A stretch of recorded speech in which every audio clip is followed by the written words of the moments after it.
Hey, I was just gonna post a quick video. I was thinking about something about, a lot of anxiety patterns, OCD patterns, kind of stem from insecurity, especially the ones that are really hard to kick. So, I was kind of thinking about insecurity. I've got kids, and it's just kind of funny how, like, I struggle with social anxiety, right?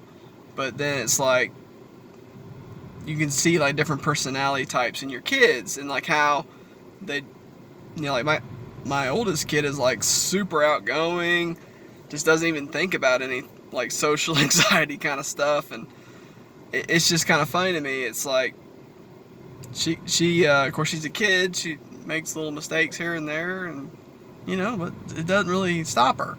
But then it's like I can go back to certain events in my childhood, adolescence, whatever, where my mind kind of, started thinking a certain way.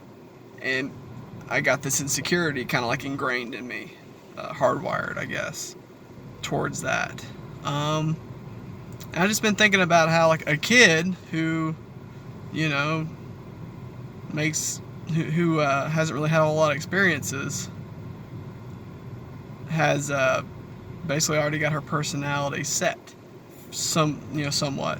Of course, it'll develop over the years, and I'm very interested to see if she stays that way or not. But it's just kind of interesting to kind of see how, when you look at yourself and how you developed and how your insecurities developed, and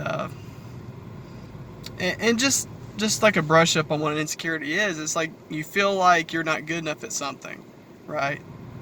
Like and you need extra work, you need extra attention towards it, and especially like you're trying to avoid some sort of threat, right? Like some sort of inherent threat. Like, I'm not good enough for this.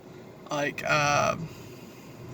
it affects me from like a personal level, an identity level. I'm like worried that I'm not going to be good enough, and certain things aren't going to happen the way I'd like for them to work out, or I'm worried that I'm going to make mistakes or whatever because of my lack of ability in a certain area, and that's going to, affect my life in a negative way or allow something negative to happen to me, right? So, once again, you usually trace it back to certain events in your development where you're, able to kind of see where you're maybe a switch flipped and you start a new thought process. And maybe your view on yourself in that area changed. So just kind of something to think about. I've been kind of thinking about, and honestly, I feel like that's where a lot of work on these anxiety patterns needs to be put towards.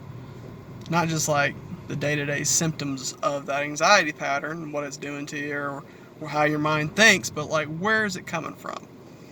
Of course, the big question is, how do you address that once you see it? Well, I mean, that's a tough one, but I think ultimately you just have to accept what happened to you, or how you changed in that way, and just accept, maybe something bad happened to you, maybe, I don't know. It just depends on what your situation is, but just accepting it.